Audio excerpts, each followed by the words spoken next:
You don't need to count cards to see when a game is rigged. You just need to watch the players. People give themselves away, twitch of a finger, hesitation in their breath, too much confidence at the wrong moment. I'd spent my life reading men like open books, and that skill had kept me ahead. At the poker table. In business. At home. My name is Owen Scott. I'm 48 years old, and I run the kind of poker game that never sees daylight. You won't find an address for it, and if you ask too many questions, you won't get invited back. I grew up around the tables. My old man, a professional gambler, taught me how to spot a lie before I was tall enough to reach the felt. Some kids learn to read from bedtime stories. I learned from watching drunks fold under pressure. Now, I run my own operation in the back of a jazz club off Royal Street in New Orleans. It's not about the money. It's about control. The game stays in my hands, the players in my world. I know what makes them tick, who's desperate, who's hiding something. They think they're here to test their luck, but luck's a fairy tale. In my line of work, you win because you play smarter than the next guy. I lit a cigarette, leaning against the bar while the night's game wrapped up. The place smelled like whiskey and old wood, the kind of scent that sticks to your clothes. Across the room, men shook hands, some slapping each other's backs, others nursing their losses in silence. I caught Roy Lancaster's eye, the club's unofficial taxi dispatcher, a thick-set man with a permanent scowl and a headset glued to his ear. "Scott," he grunted, nodding in my direction. "Wife's been taking a lot of rides lately." I turned slightly, took a drag, let the smoke curl through my exhale. Roy didn't say things without a reason. He wasn't nosy, but he paid attention. "Yeah?" I kept my voice easy. He shrugged, adjusting his headset. "Not my business, but she's been using the same driver. Eddie.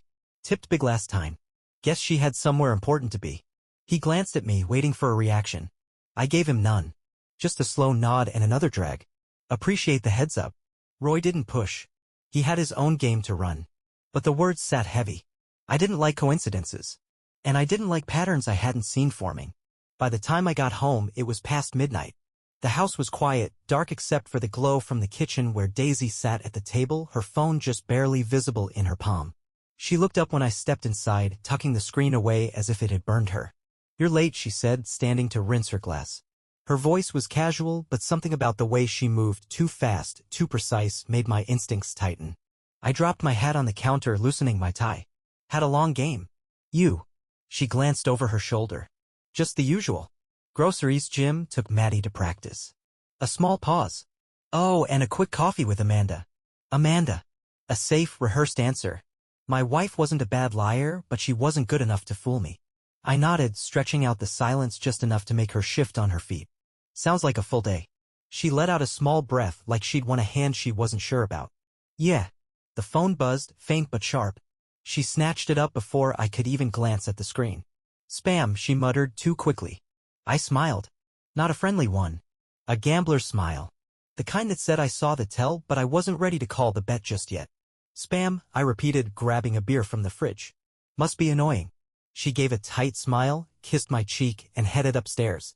I watched her go, then pulled out my own phone. "Hey, Eddie," I said when the cabbie picked up. "Got a minute?" Eddie Underwood had the voice of a man who'd seen too much and stopped giving a damn about most of it. "Owen Scott calling me at 1 in the morning. Either you lost a bet or you're finally interested in my theory on the moon landing." I leaned against the counter, beer in hand, watching the spot where Daisy had been standing moments ago. "Neither. Just need to know where my wife's been going." A pause. Eddie wasn't stupid. He knew when a question had weight behind it. "You sure you want to ask me that?" I took a sip of my beer, slow. "I'm asking." Eddie exhaled like a man lighting a cigarette, though I didn't hear the flick of a lighter. "All right. She's been keeping busy. Downtown mostly. One of those boutique gyms in the warehouse district. Some coffee spots. But the main event." A small pause, like he was stacking his chips. "Hotel off Poydras. The St. Martin." I felt something tighten in my jaw. St. Martin wasn't the kind of place you went for drinks and conversation. It wasn't high-end, but it wasn't a dive either. It was discreet, tucked just out of sight of the main street. "How many times?" Eddie sighed.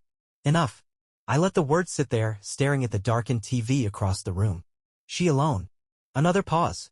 "She gets dropped off alone. Comes back looking different." He let the meaning hang. "Same guy's been showing up. Biker type. Heavy on the attitude. You know the kind." Yeah, I knew the kind. The kind that lived for the rush, thought breaking rules made them interesting. The kind that treated life like a thrill ride with no consequences. I had a feeling I'd be meeting him soon. I finished my beer, set the bottle down without a sound. Thanks, Eddie. You want me to keep an eye out? I considered it. Shook my head. No. I got it from here. I hung up and stood there a moment, rolling the information around in my head like a slow-turning roulette wheel. The anger sat low in my stomach, controlled, waiting. There was a right way to play this. The way a man with a plan plays his cards, not some idiot who throws his chips in on a bad hand. Upstairs, the faint creak of the bedroom floorboards told me Daisy was still awake. Probably lying there, staring at the ceiling, thinking she had everything under control. I loosened my tie the rest of the way, exhaled slow. Let her think it. For now. The next few days felt like a game I'd already seen played out. Daisy went about her routine, pretending nothing was different, but there were cracks in her mask. She spent more time in front of the mirror, fussing with her hair, picking out clothes like she was getting ready for someone else. She didn't know I was watching. Didn't know I was tracking every move. But I did. I had enough to put the pieces together. It wasn't just the way she was dressing. It was the way she walked through the door when she got home. Faster than usual, like she couldn't wait to get inside. Like she didn't want to be seen. She'd toss a quick, "Hey, how's your day?" and then vanish upstairs. I kept my mouth shut, let her think she was pulling it off. The phone calls started coming too. She'd be in the middle of a conversation and I'd hear the subtle shift in her voice when she thought I wasn't paying attention. Not that she thought I was stupid. She just didn't realize how well I knew her. It was like she thought I was too busy to notice. She didn't see that I was always watching, always paying attention. One afternoon I decided to push a little. I didn't say a word to Daisy, but I had a meeting set up. A small, quiet place by the river. I'd called in a favor from a guy I knew who ran a low-key bar on the outskirts of town. It wasn't much, but it was enough. Cal Davis was about to get a rude awakening. The bar was dark, the kind of place where the music was low and the pool tables were scratched up from years of use. I'd been here enough to know the owner, the bartender, and every lowlife in the place. They knew me and they knew not to ask too many questions. It was a perfect spot to put the pressure on. Cal didn't know he was walking into a trap. I'd kept it simple, no tricks, no drama, just business. I ordered a bourbon and waited. The door opened and he walked in, looking like a man who thought he had the world figured out. Leather jacket, boots, that cocky smirk like he owned every room he stepped into. He didn't see me right away, but I saw him. I watched him make his way to the bar, nodding at the bartender like he belonged. He didn't. This wasn't his turf, but he was too stupid to realize it. I waited until he was halfway through his drink, then I stood up and walked over to him, calm, controlled, like I had all the time in the world. "Cal," I said, just loud enough for him to hear. He turned, gave me that same smirk, like he was surprised to see me. But not enough to be concerned. "Owen," he said, his voice too casual, like this wasn't the last place he expected to run into me. He didn't even offer a handshake. "Didn't expect to see you here." "Yeah, well, I don't usually frequent places like this," I said, leaning against the bar, giving him a look that could cut glass. "But I figure we should talk. About Daisy." His smirk faltered for a second, just a flicker of hesitation, but he caught himself. "Daisy? What's that got to do with you?" He was trying to play it cool, but I could see it in his eyes. He knew what was coming. "I don't like being made a fool of," I said, keeping my voice low, letting the words hang in the air between us. "I don't like being the last to know about things that should be my business. And I really don't like being lied to." I saw the wheels turning in his head. He was trying to figure out how much I knew, where I was going with this. He didn't have the full picture yet, but he would. "I don't know what you're talking about, man," he said, trying to backpedal. "Daisy's a grown woman. She's got her life, I got mine. Ain't no harm in having a little fun."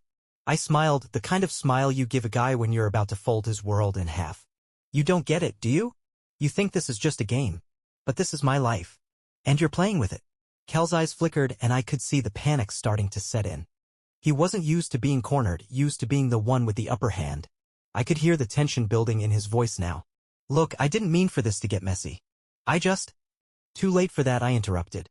I dropped the coin I'd been holding onto the bar. "You're already in deep. And you're not walking out of this one without paying the price." His face drained of color. For the first time I could see he was actually afraid. He wasn't some invincible biker anymore. He was just a man who'd fucked up. "Take a seat," I said, keeping my voice even. "We're gonna finish this conversation and then you're gonna leave. You won't be back. And if you ever come near Daisy again, I'll make sure you regret it." Cal didn't argue. He sat down, leaning forward like he was trying to figure out his next move. But there was no move. Not anymore. I stayed calm, controlled, knowing exactly how far I was willing to push this. No bluffing. No rage. Just the cold, hard certainty that I was in charge of this game. And it was over. Cal didn't say much after that. He just sat there watching me, the weight of what was coming down on him settling in. I didn't need to say any more. The silence was doing the work for me. The tension in the air was thick enough to cut with a knife. He shifted in his seat, tried to make himself look comfortable, but I could see it. His fingers twitched. His foot tapped nervously under the table. He was cracking, and it wasn't because I was doing anything special. It was just that he knew he was out of his depth. I leaned back, taking a slow drink from my glass, watching him squirm. I don't like complications, Cal. You know that. But you've made this one personal. And that's a mistake you won't get to fix. He opened his mouth to say something, but I held up a hand, cutting him off. Save it. I'm not here to listen to your excuses. What's done is done, and I'm not gonna waste my time with anything that doesn't help me make sure you don't do this again. He swallowed, trying to keep his voice steady. What do you want from me? I tilted my head slightly. You're gonna stop seeing Daisy. You're gonna get out of town, stay out of New Orleans. I don't care where you go, but you're not welcome here anymore.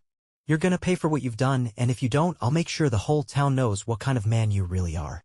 And trust me, nobody's gonna want to do business with a guy who makes a habit of stealing other men's wives. He flinched, his face flushing as the reality of his situation started to sink in. You can't just. I interrupted again, my voice low and steady.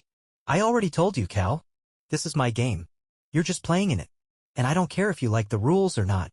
You're gonna do what I say, or the next time we meet won't be so friendly. I let the threat sit there, not needing to say anything more. He could hear it in my voice. He could feel the truth in the air between us. He wasn't going to win this. I was in control. For a moment, he just stared at me, trying to figure out if he could still push back, if there was any way out of it. Then, with a sharp exhale, he stood up, his chair scraping against the floor. Fine. I'll leave. But you better be sure you're done with me. I didn't move, just watched him walk toward the door, his shoulders hunched like he was already defeated. He didn't even glance back before he left. He knew better than to try. I finished my drink, then set the glass down on the bar. The job was done. It wasn't pretty, but it was effective. Cal Davis would be long gone by the time Daisy figured out what happened. But as much as I'd controlled the situation with him, I knew it wasn't over. Not by a long shot. Cal might have walked out, but Daisy wasn't the type to let go that easily. She'd fight back. She'd try to cover her tracks. She'd think she could play me the way she played him. But she wouldn't. I'd already seen all the moves she'd make. I stood up, paid the bartender, and left. The night air hit me, cool and sharp.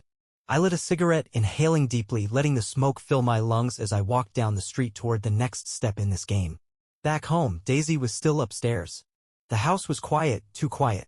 It wasn't the kind of silence that felt peaceful. It felt like the calm before a storm. I walked through the door, my shoes tapping on the hardwood, my mind already working out the next move.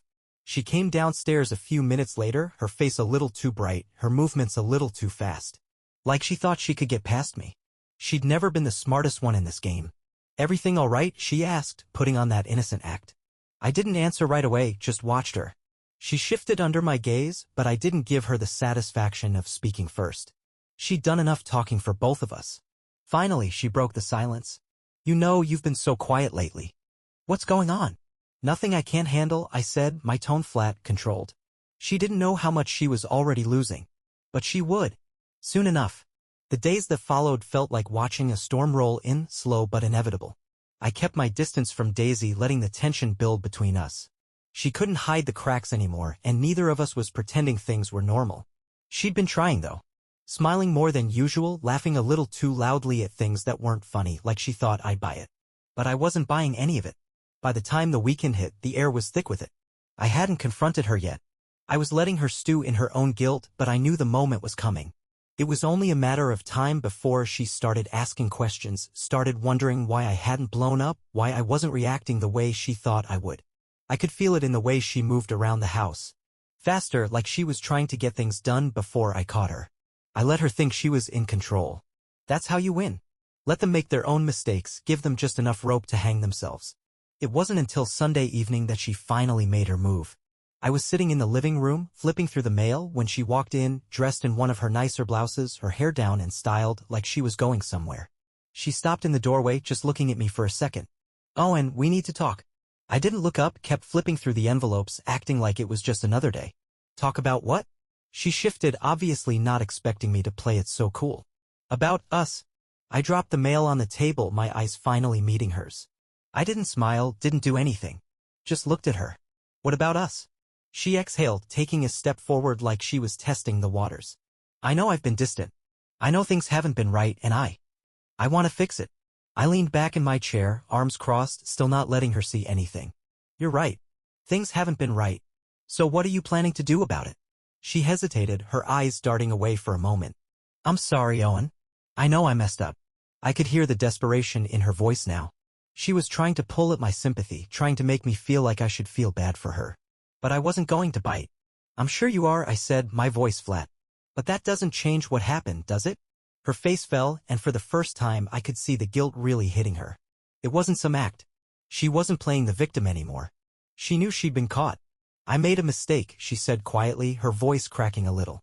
Yeah, you did, I replied, standing up from my chair. But the real question is, what do you think I'm gonna do about it? She stepped back, eyes wide now, like she was trying to read me, trying to figure out if I was angry or if I was just waiting.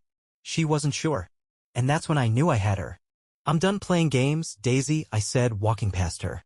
You'll go wherever you want. Do whatever you want. But you won't be doing it here. Not anymore. She opened her mouth to say something, but I cut her off.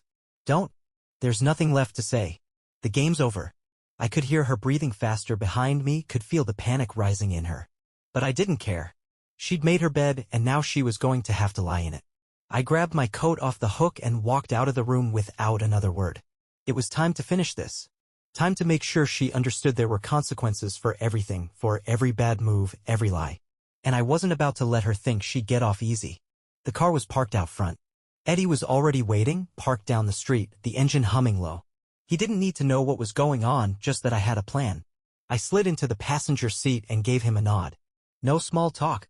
We both knew why we were here. We doing this tonight? Eddie asked, his eyes on the rearview mirror. I didn't answer right away. Instead, I pulled out the envelope from my coat pocket, the one I'd been holding onto all week. Inside, there were pictures, names, a few well-placed details. The right people were about to find out exactly what kind of person Daisy had been behind closed doors. Yeah, I said finally, glancing down at the envelope. We're doing this tonight. Eddie nodded, his eyes meeting mine in the rearview for a brief moment. He didn't need any more explanation. I'd planned it all out. And when I was done, when the pieces had all fallen into place, there wouldn't be any turning back for Daisy or for Cal. The game was over. And I was ready to play my final hand. Eddie kept the car moving through the quiet streets, the engine growling as we headed toward the city's heart. I could feel the final pieces falling into place. This wasn't some half-assed attempt at revenge. I'd planned every detail. The pictures, the names, the people who would see them. It was all set to hit at the right moment, like a trap springing shut. When I was done, neither Daisy nor Cal would have anywhere left to hide. I glanced at the folder in my lap, the crisp edges of the pictures sticking out. It didn't matter how it played out. It was too late for them to fix anything. I wasn't going to let them. Eddie pulled up to the back of the building where I'd arranged the drop. I could see the lights flickering in the distance, the kind that only burned bright when you were doing something you weren't supposed to. This wasn't the place you came for help. This was where people came when they had nothing left. Wait here, I said as I opened the door. Eddie didn't respond, just nodded and kept his eyes on the rearview mirror. I didn't need to explain myself further. He understood his role. The street was quiet when I stepped out, my boots tapping lightly on the pavement. I made my way to the back entrance, where a small group of men were gathered around a steel door, smoking and talking in low voices. They knew me by sight. No need for introductions. I made my way past them without a word, just a nod, and they parted like the sea. The door opened with a creak, and I stepped inside. Inside, it smelled like old carpet and sweat. There were a few scattered chairs and tables, but this wasn't a social event. This was business, and the kind of business you didn't ask too many questions about. I walked straight to the back, where a man was waiting. Mike was one of the more reliable players in the game, but he wasn't someone you messed with. He had connections that were just a bit too dangerous, a little too far out of town. Got your stuff? He asked, glancing at me from behind his desk. I nodded, pulling out the envelope. Everything's in here. You get it to the right people, and I don't want any questions asked. It's gotta hit right now. Mike took the envelope without a word, flipping it open to look at the contents. He scanned the pictures and the information, his expression not changing. This is solid, he said finally. But you sure you want to do it this way? This ain't gonna be clean. I met his gaze steady. I'm not here for clean. I'm here for results. Mike didn't say anything more. He just nodded and tucked the envelope into his jacket. Consider it done. I turned on my heel and walked back toward the door. The feeling in my chest wasn't satisfaction. It wasn't relief. It was just the weight of knowing it was over. There wasn't anything else to do now but wait. When I got back to the car, Eddie was still waiting, the engine idling quietly in the background. I slid into the passenger seat and gave him a nod. It's done, I said, looking straight ahead. Eddie started the car, pulling away from the curb. The sound of the engine filled the silence between us as we drove through the streets, the city lights flickering past the window. So, what now? Eddie asked, keeping his eyes on the road. Now we let them figure it out, I said, a grim satisfaction in my voice. They'll have to deal with the fallout. I don't need to do anything more. You think they'll come for you? Eddie asked, glancing over at me. I didn't answer right away. Instead, I let the silence settle in. I dealt with enough people like Cal and Daisy to know one thing for sure: when their backs were against the wall, they'd do whatever it took to survive. But I wasn't worried. They couldn't touch me. No, I said finally, turning to look at Eddie. They won't come for me. Not after this. The car rolled down the street, the city's hum in the background, but all I could hear was the sound of my own thoughts. I didn't need to look back. I didn't need to check if Daisy was still out there or if Cal was scrambling to save whatever was left of his reputation. It was done. The game was over, and I was the one who walked away with the hand. The weeks that followed were exactly what I expected. Daisy packed her things in silence, no begging, no dramatic confrontations. She didn't even try to explain herself anymore. She knew I'd heard it all. Cal? He was long gone, hiding under a new name in some town far enough to think he could outrun the mess he made. I didn't care where he went. The damage was done, and there was no coming back from it. I didn't need to make any grand statements. I didn't need to rub their faces in it. What mattered was that they knew the rules of the game and they had broken them. Daisy learned the hard way that loyalty isn't something you throw away for a quick thrill, and Cal learned that messing with a man's home has consequences. Maddie and Ella stayed with me. They were quieter now, but there was a resilience in them that reminded me of how I grew up. I wasn't going to let anyone, especially not Daisy, take that from them. They'd be better off for it even if they didn't understand it all yet. They didn't need to. I was going to keep them on solid ground. Then came the charity event. I wasn't sure why I agreed to go, but something about it felt like the right move. It wasn't my usual scene, but it was a chance to show that nothing had broken me. The place was packed with people I didn't know, faces I didn't care to remember. The usual pretenders, the ones who act like the world owes them something. I wasn't there for them, but when they called my name, I stood up, made my way to the front, and took the applause. The room went silent for just a beat, like they weren't sure if they should be giving me the recognition or holding on to their judgment. As I shook the hand of the organizer, I caught a glimpse of someone in the back of the room. A tall man, face stern, looking like he didn't belong in this crowd. He was older, maybe late 50s, with a sharp suit and a hard look in his eyes. He had that same confidence that I recognized immediately. I didn't know who he was at first, but as he made his way toward me after the ceremony, I felt something shift in the air. There was no doubt he was here for a reason. "You're Owen Scott, right?" he asked, his voice low but firm. "Yeah," I replied, offering him a hand. "And you are?" He didn't shake my hand at first, just studied me for a second. "Cal Davis's father," he said, finally offering his hand. "Name's Richard." I didn't blink, didn't flinch, just shook his hand, firm. "You're the man who ruined my son," he said. But it wasn't an accusation. It was more like a statement of fact. And I respect that. I raised an eyebrow, not sure where this was going. "I don't do respect for free," he chuckled. "Fair enough. I'm not here to kiss your ass. I'm here because I know a man when I see one. My son might be a coward, but you did what needed to be done. And I can respect that." I let the silence hang between us for a second. "So what's the angle here?" He grinned, a sharp, calculating smile. "Angle? No angle. I just wanted to see if you were the real deal. If you are, we could talk business. I've got interests, legitimate ones, mind you, that could use a man like you." I didn't need to think about it. I'd been in this game long enough to know when something real was in front of me. "You don't need to talk any further," I said, cutting him off. "You make the right offer. I'll make sure you don't regret it."